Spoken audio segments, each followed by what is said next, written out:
কি ঝটপট পাস্তাটা রান্না শিখে নিতে চাও? তাহলে পুরো ভিডিওটা দেখো, সঙ্গেই থাকো। আসসালামু আলাইকুম, হ্যালো এভরিওয়ান। তো এখানে আমি অল্প করে মোটা মোটা করে পেঁয়াজ কাঁচামরিচটা গোল করে কেটে দিয়ে দিয়েছি।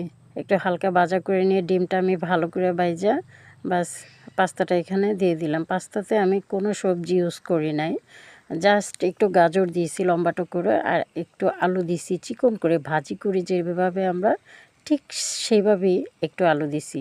সেটা আমি পাস্তার সঙ্গে সিদ্ধ করে নিছি। দেখো কত কালারফুল হয়েছে দেখা যাচ্ছে। অথচ এটার মধ্যে আমি না মাংস, চিংড়ি মাছ কিছুই দিইনি।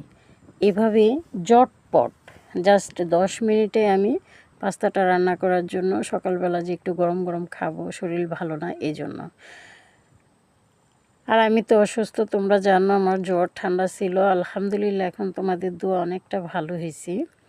তো পাস্তার কিনারে আমি আবার একটু শসা চিকন করে দিয়ে, রাঁধুনি তো জানে কোন রান্নাটা কিভাবে কি পরিবেশন করতে হয়, কি করলে ভালো লাগে। প্রতিটা মা বোনই চায় তার রান্নাটা ফ্যামিলির সামনে উপস্থাপন করবে এমন করে যেন তাদের দেখতেই ভালো লাগে।